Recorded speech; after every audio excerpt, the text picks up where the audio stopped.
The first snowfall of the year has just happened. It's maybe a little earlier than expected. Now, I do plan to put winter tyres on a Tesla in January, but until then, there's one essential bit of kit what I keep in the boot for emergencies, and today I'm going to show you what it is and how to fit them and when to use them. Okay, so the grip safety socks come in a nice little stowaway bag, and obviously if you are end up stuck, then they actually have some gloves as well for you, which is quite handy if you need to put some gloves on in case you don't want to get your hands dirty or whatever.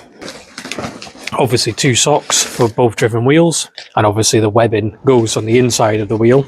See the stitch in there, it's quite obvious which way is the right side to go on, and you're pretty much ready to go, ready to wrap around the tyre. Now the issue with modern cars isn't just the tyres what are on it. Obviously low profile tyres and big width tyres, sporty tyres such as Pilot Sports, things like that, they're not exactly ideal for any sort of snow. But what really is the killer when people get stuck on modern cars is the traction control. Now, the traction control for any car, this isn't just for the Tesla, and this isn't just for any rear-wheel drive car, it's for any car. My Cooper was ridiculously bad in the snow if I didn't turn the traction control off. Now, this isn't just turning it into dynamic mode or sports mode. This is absolutely turning it off completely. Now, the Tesla does have a slip mode. So snow slip mode started, and it does actually work a little bit. But if you are stuck, the first thing to do is turn all your traction control off. Don't even bother trying revving it or gearing it or anything like that. Get into your options or press your button, turn off completely the traction control. Any sort of slip, it'll just cut the power, and you need the power to get up a hill or off a driveway or whatever. So first thing to do, turn traction control off. And like I said, this is not limited only to Tesla. This is every modern car now.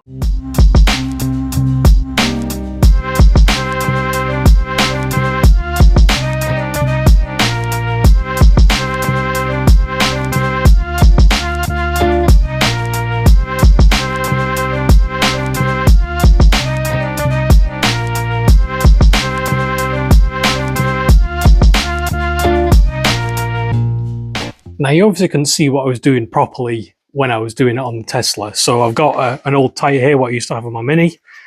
This is only a 17-inch, so it's a little bit smaller than what's on a Tesla by an inch, and probably, I think it's a 225. I think the Tesla might be 235, so not much smaller, but a little bit smaller in terms of diameter and things like that. So obviously unfold the sock, make sure the webbing is on the outside. What you want to be doing is putting it on the outside, obviously hooking it around.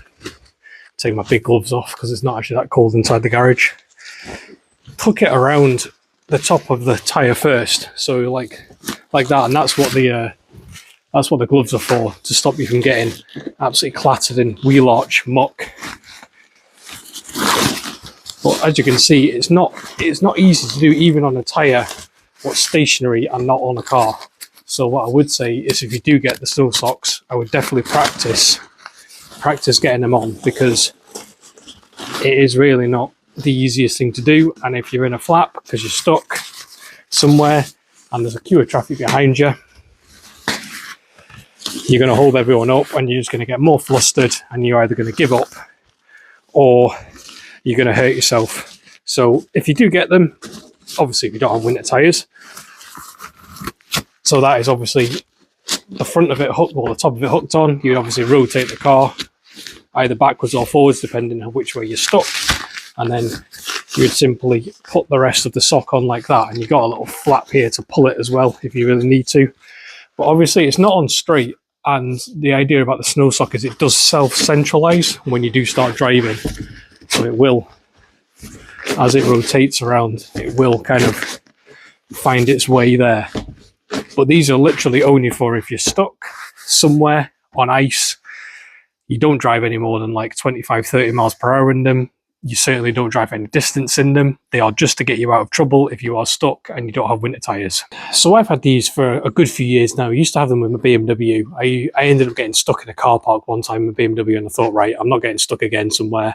And in the UK and even in Scotland, it's quite a hard justification to actually buy winter tyres. I've not put winter tyres on my car yet. I don't normally do until January. So a little bit caught out with the late November snow. So I've got these as a backup just in case I get stuck somewhere. Once I get off the rural roads and onto a main road, it does tend to be gritted. So you would definitely not use these on gritted roads.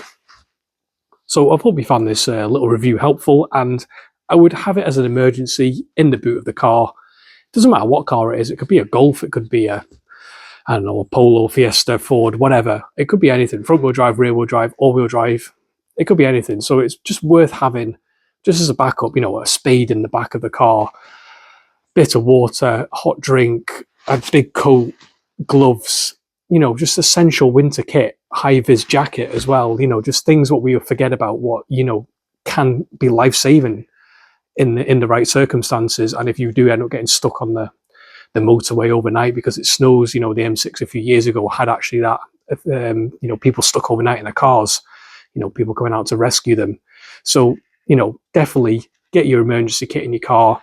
Snow socks, I would 100% recommend them as an absolute, like, you know, backup. Winter tires, obviously essential first, then snow socks second. So I'll see you for the next one.